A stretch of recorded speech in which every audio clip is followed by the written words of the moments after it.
Ukraine के पड़ोसी देश मोल्दोवा की पीएम ने बयान दिया कि रूस का अगला हमला उनके देश पर होगा।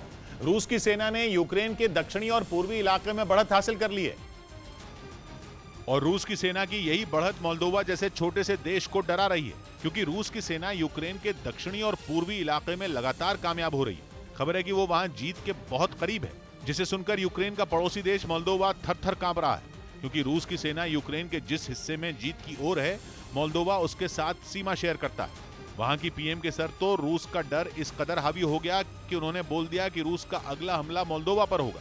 यही नहीं, उन्होंने बाकी देशों को सावधान करते हुए कहा कि कोई भी देश रूस से सुरक्षित नहीं है। यानी रूस के यूक्रेन में मजबूत होते कदम मोल्दोवा को परेशान कर रहे हैं, क्योंकि रूस की नजर मोल्दोवा के ट्रांसनिस्ट्रिया पर है। ट्रांसनिस्ट्रिया को मोल्दोवा का वैसा इलाका माना जाता है जैसा डॉनबास को यूक्रेन का, क्योंकि यूक्रेन के डॉनबास की तरह ही मोल्दोवा के ट्रांसनिस्ट्रिया में भी अलगाववादी रूस का समर्थन करते हैं। क्या आप अपनी कृषि भूमि से रोजाना कमाई करना चाहते हैं? तो विजेताओं से सीखें, देर न करें। फ्रीडम ऐप को अभी डाउनलोड करें। इसी वजह से मोल्दोवा डर रहा है। उसे लग रहा है कि पुतिन की सेना दक्षिण और पूर्व से पहले ट्रांसनिस्ट्रिया में घुसेगी और फिर धीरे धीरे पूरे मोल्दोवा पर कब्जा कर लेगी। वैसे रूस का मोल्दोवा पर कब्जा करने का प्लान यूक्रेन पर हमले के कुछ हफ्ते बाद ही लीक हो चुका था, जिसे लीक किया था पुतिन के दोस्त और बेलारूस के राष्ट्रपति अलेक्जेंडर लुकाशेंको ने।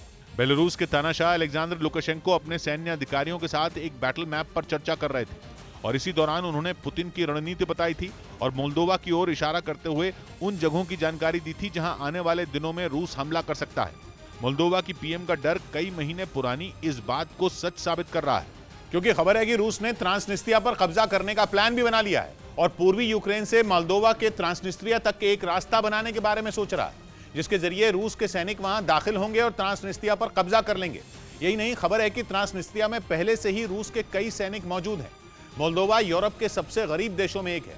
ये न तो यूरोपियन यूनियन का हिस्सा है और न ही नेटो का। इसकी भौगोलिक स्थिति तो इसे और कमजोर बना देती है, क्योंकि मोल्दोवा उत्तर, पूर्व और दक्षिण में यूक्रेन के साथ सीमा साझा करता है और यूक्रेन के पूर्व और दक्षिण में रूस की सेना बढ़त बना रही है, जिससे वो परेशान है, क्योंकि रूस की भारी भरकम सेना के आगे मोल्दोवा की करीब 6000 सैनिकों वाली सेना कहीं नहीं टिकेगी। वो अलग बात है कि रूस ने अब तक मोल्दोवा पर हमले की कोई बात नहीं की है और उसका कहना है कि वो पूरा ध्यान यूक्रेन पर लगा रहा है।